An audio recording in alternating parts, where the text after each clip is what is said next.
Hello everybody, and welcome back to another episode of the Daily Crypto News.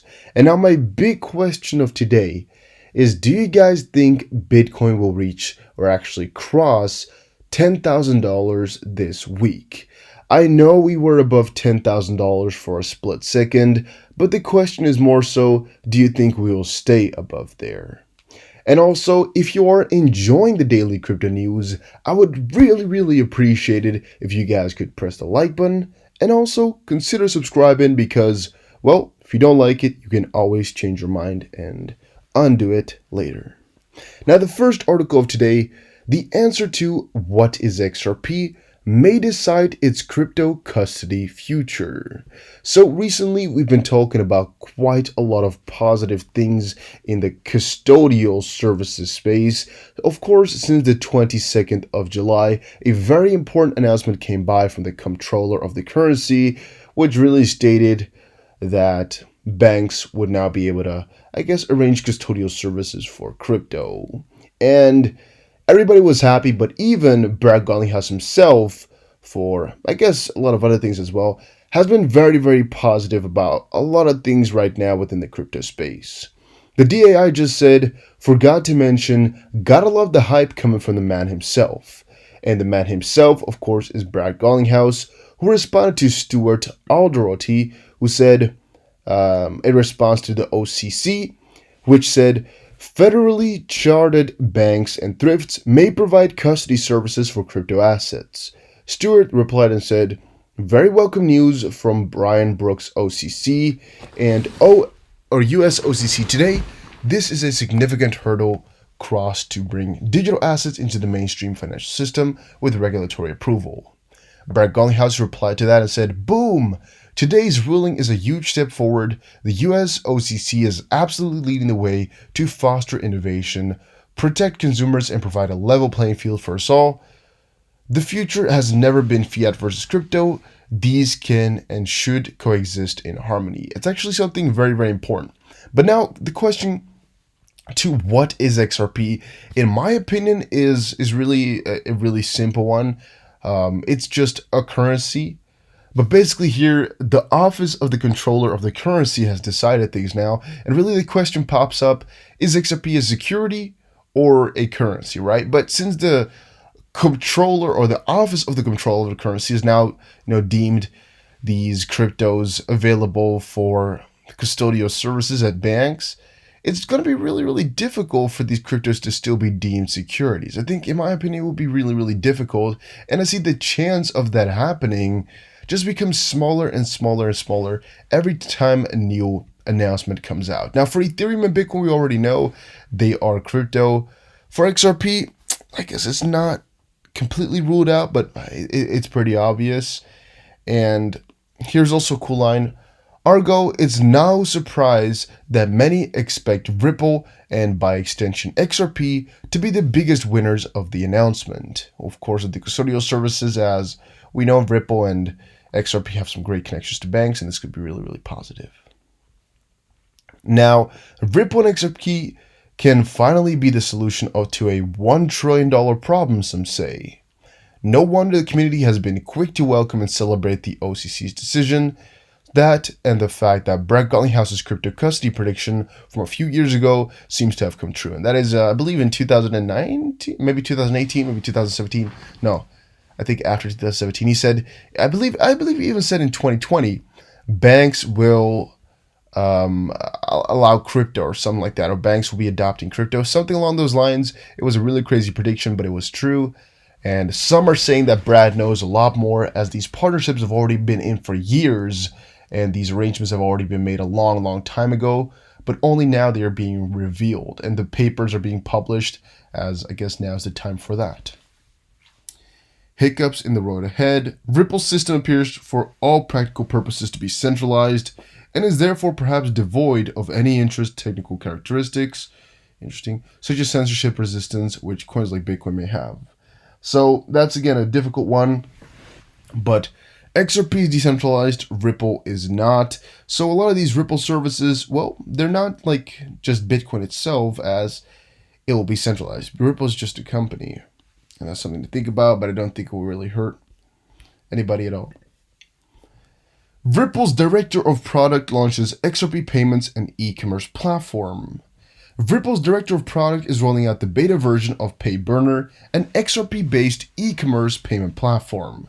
Now, a little bit earlier, we saw the Ripple team and I guess all the other players there explain why XRapid, or ODL, on-demand liquidity within RippleNet, was actually going to be focusing on e-commerce, SMEs, and such payments instead of the behemoth the behemoth players there, where they're just going to go for multiple people instead of just one to multiple. They want to go from multiple to multiple. And this is just another step in the right direction where, again, ODL is going to get another, I guess, small part in the use case, as of course this is not going to be big from the start, but also it might set a little bit more of an example of what the purpose of it all is.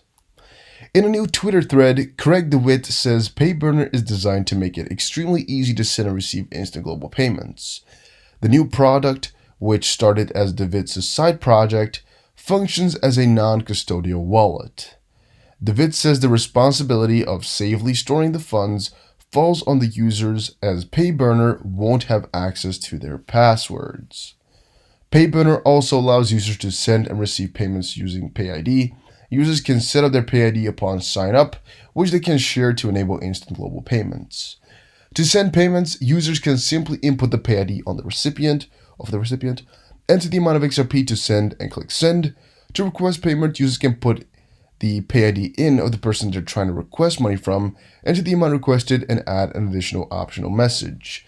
I don't like that. I don't like the being able to request money, as if you ever give somebody your address and he wants to spam you, well, it's going to be pretty damn simple, which might be really, really annoying. But that's just something for the future that people might have to think about. For right now, I guess it doesn't matter too much either. Binance reveals 5 most heavily traded altcoins as XRP makes exchange's list of worst performance in Q2. Actually, that's a pretty interesting statement, but it's not that crazy to see. I mean, a lot of other coins, specifically a lot of DeFi coins and a lot of coins with, I guess, bigger announcements and whatnot within the last quarter, then to say, have done better. I expected that. It's nothing new. It's nothing crazy. However, now the report just came out. It says XRP is the worst, or at least one of the worst of Q2. All I can say to that is, well, it's not their time just quite yet. They're building up. It's just a matter of time before they get there. And it was to be seen, or was to be expected. But it in my opinion, doesn't matter too much. Facebook, Google face $300 billion lawsuit over digital currency ad ban. Tech giants Facebook and Google are facing a possible $300 billion class action lawsuit over their decision to ban digital currency ads. The lawsuit claims the ban brought huge losses to those who lost their primary channel to reach their customers. The two platforms banned digital currency ads in 2019 over claims that scammers were using the sites to lure unsuspecting investors. Facebook kicked off the wave banning ads in January 2018. Google, Twitter, Snapchat, LinkedIn, Microsoft, Bing, and even email marketing service MailChimp all followed suit. Many of the platforms later re-accepted digital currency ads, some of them in limited capacity, and others like Twitter are yet to, despite the CEO Jack Dorsey being a vocal digital currency user. Well, I think Twitter might wait for a little second after all of this just happened. But the ban could cost the tech giants hundreds of billions of dollars, a report by the Daily Mail has revealed. This is after Australian law firm JPB Liberty fought a class action lawsuit against the firms. The firms have attracted $600 million worth of claims so far, but the law firm expects the litigants to sign up and the claims to hit $300 billion. Yeah, that's going to be really, really crazy. The lawsuit is now before a senior barrister for review, pending funding the file, and JPB Liberty is raising funds for the lawsuit from venture capital firms and litigation funders. If it wins the case, the funders will get 30% of the settlement, with the claimants getting 70%. Because again, this is going to be a very, very, very, very, very, very, very, very expensive lawsuit. I'm going to be assuming here, as you're taking it up against Google, Facebook, Twitter, Snapchat, Microsoft, Bing possibly, so Microsoft, maybe even LinkedIn. I don't know which one's already put on ads again, but taking it up against, I guess, the top 10 companies in the world is going to be an interesting one. All right, I'm talking about digital companies or online companies or tech companies in the online space. You guys know what I mean. It's going to be a really, really difficult one. They have the best lawyers they can most likely find on this planet, specifically for this type of stuff. And it's not only one company, it's a lot of them at once. So I'm really, really wondering exactly how they're going to be doing this. It's going to be a very, very big hassle. But it's also kind of cool to see how much bollocks and how steel they are, those bollocks, to do such a thing. I wouldn't dare it, I think. I would never really be, just able in the right mind to do such a thing, as it could lose you so much money as well. But seeking help from venture capitalists on this is a very smart one, as they will get some money from it, and they're kind of betting that the lawsuit will go right. After surging 50% in 15% in 5 days, XRP prints textbook sell signal. Well, some are saying XRP has gotten to the point where, well, you're just done with all the winnings. And I think it's a very difficult one, because if I were to look at stocks, whenever I'm looking, I'm like, well, this might be a very, very bad week. When I'm looking at crypto, though, it's just like, well, crypto did good for a couple of days now, so I can just easily switch over.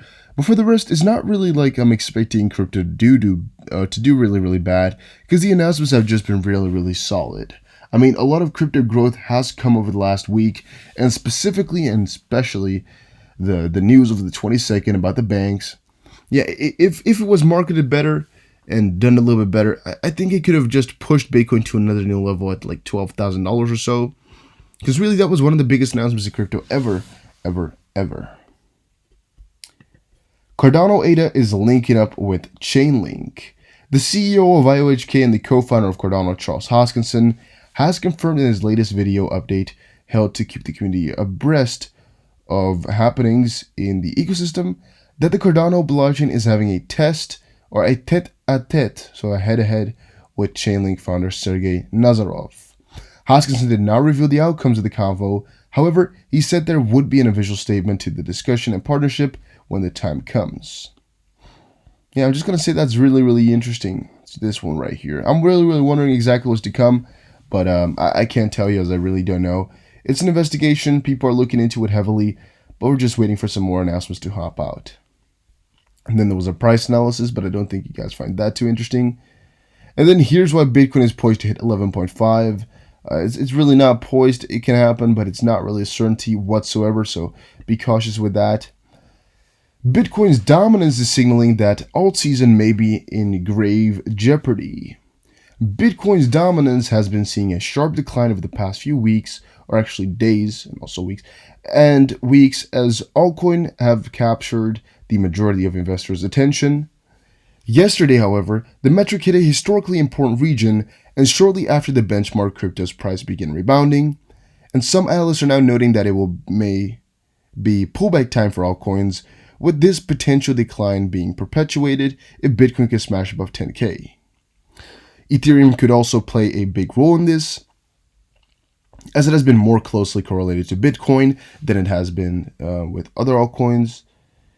And if Ethereum rallies further, it could further perpetuate any movement or any potential altcoin downturn. Well, any movement to the downside is basically the same thing. Then there was another price analysis, but I want to skip that for today. Guys, hopefully you all enjoyed it. Hopefully you learned something new. I know it was a little bit of a shorter episode with maybe not too much different things, but yeah, I've been working so hard, guys, on a lot of other things. It's taking my time. I'm trying my best here to get you guys the fattest, juiciest news every day. But I just really, really hope you enjoyed it and learned something new. Hopefully you did. Make sure you press the like button and subscribe, and I'll see you guys again in another crypto video. Take care.